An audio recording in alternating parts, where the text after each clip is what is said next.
Yes, basically mpola tukaniza natera ku mukutu gwaffe omuganzi ogumanyikiddwa nga Uganda Mukamooli amanya ne Debosi Pampita Ntambi Kimso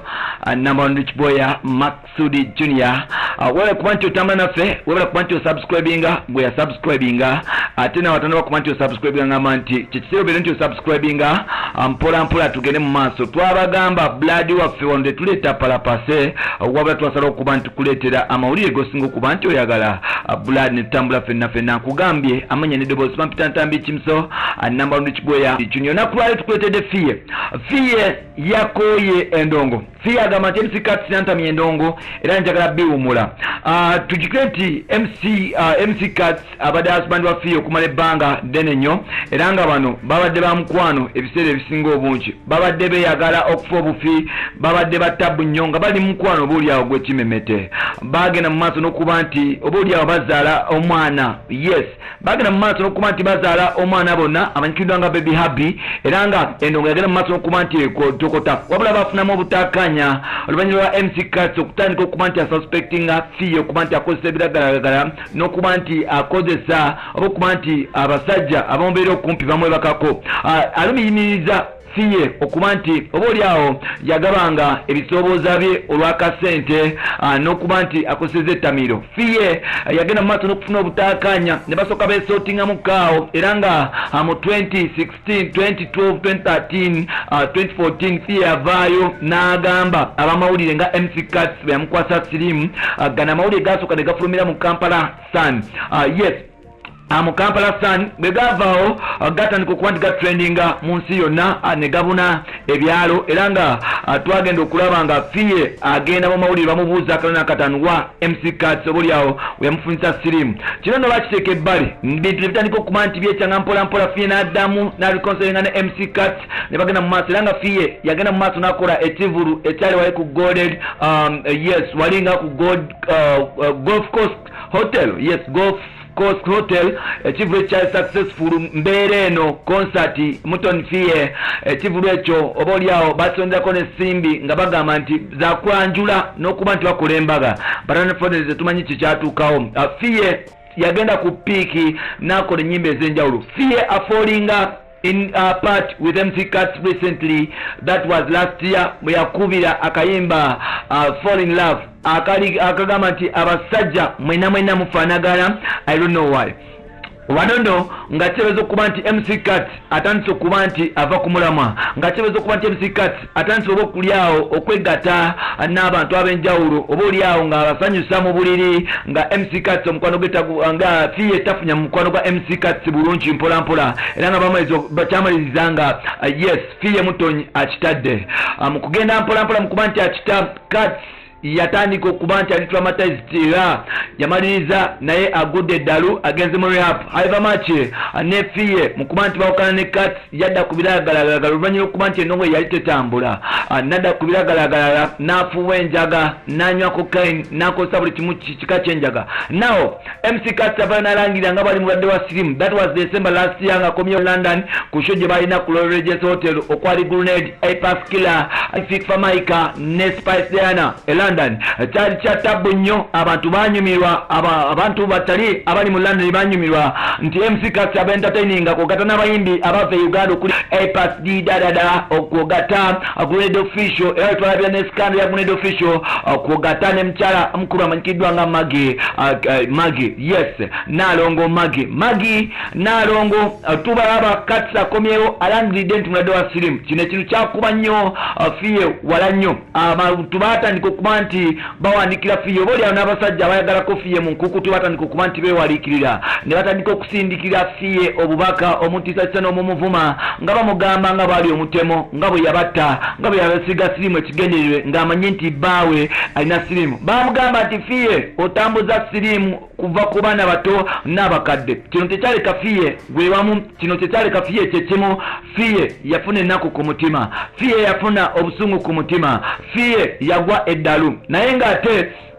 Katamba ye yayowedde amaze okuba nti agwa eddalu mukuba nti oboolyawo Katamba abudabudizibwa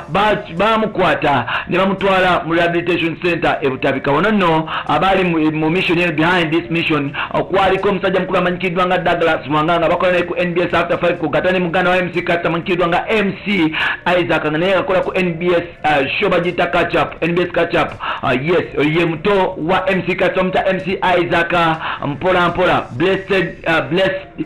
MC Isaac bwati mpola ne bakwata MC Cuts ne mutwala e Butabika era nga bambi musajja watu yamala ebbanga mukuba nti bamutute Butabika Fille tiyasigala kye kimu Fille atandika okuba nti akankana era twava ne tuba reporting nga Fille bambi mukyala watu bwalina ekimbe kimubala embirizi bambi kumbe nga naye oboolyawo ebigambo bya MC Cuts byamukuba wala. Fille agamba nti MC Cuts mubi nnyo. MC Cuts yavaayo yefangako yekka tiyafanga ku bantu balala. MC Cuts buli kyakolanga yali yefaako nga tafa ku bantu balala. Fille agamba nti kyonna kyamukuba enkyukwe n'okumalamu amaanyi. MC Cuts kera kumakya kulangira nga bali omulwadde wa sirimu nga katasose kumwebuuzaako. Fille agamba nti buli kimu kyagendanga mu maaso bulungi nga bakwatagana naye Cuts yatandika okuba nti akyuka mpola era decision yakolanga yazikolanga bwomu kyatandika okuba nti kimwewaliikiriza era yamaliriza musajja mukulu alangiridde nga wali omulwadde wako.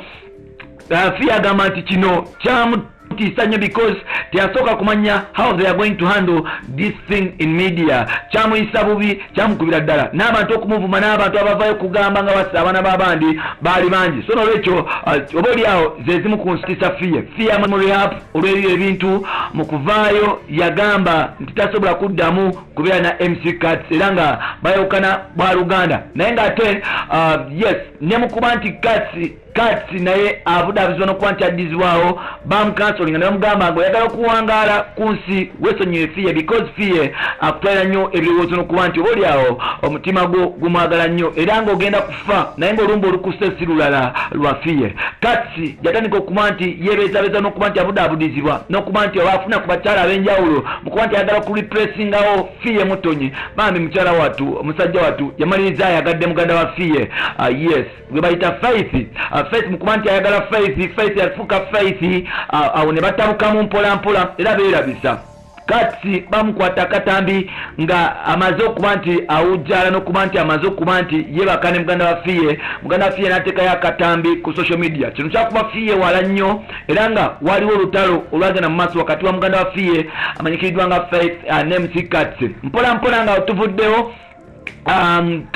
Mutoni adulisibwa e Butabika amaze okubatolinga ne drugs n'ebirowoozo akomyewo agamba sigenda kuddamu kwagala MC Cuts sobola kuddamu kuba nti nziramu oboolyawo okukwatagana ne MC Cuts. Now byonna biwedde wetwogerera Fille Mutoni endongo emutabuseeko avudde mu rehab MC Cuts takyatambuza ndongo MC Cuts afokasinze ku baana be afokasinze ku famire ye afokasinze ku batalibe ne baganda be okubanga abapromotinga omuziki gwa Fille gwetwogerera teguli mu system era nga Fille atandise okuba nti akankana gwetwogerera Fille agamba nti oboolyawo endongo ayagala givaako era nga bamala okuta albamu ye eriko ennyimba 13 gye bayita farewell album. Nyimba zino zakolebwa musajja mukulu amanyiribwa nga MC Cuts tubadde tusubira concert ku Serena omwaka guno naye ng'ate covid abirinnyeemu. Fille agamba bwe mmala okuba nti ntadde albamu yange gye bayise farewell album sigenda kuddamu kuyimba sigenda kuddamu kulirizinga luyimba lulala lwonna sigenda kuddamu kubeera mu butaala sigenda kuddamu kwefasa muntu yenna ali mu ndongo sigenda kuddamu kwefasa Katamba sigenda kuddamu kulinnya mu maka ga Katamba sigenda kuddamu kuba nti meetinga abantu bonna benalinda bye mu ndongo because abantu abali mu ndongo bebandeetera obulamu bwange okubeera bwe buti bebandeetera obulamu bwange okwonooneka bebandeetera okumitinga Katamba oboolyawo nantuusaako bino byendiko bebandeetera okuba nti ntuuka e Butabika oyo Katamba mu bwange bukyuka bwe mala okuta album emanyikiddwa nga farewell siddamu kulinnya ku stage siddamu kulaba Katamba taddamu kundaba omwana we bali mwagalanga alijje waffe namulaba omwana we balituusa myaka gyayagala okuba nti amutwala alimutwala saagala kuddamu kulaba MC Kats n'amaaso gange,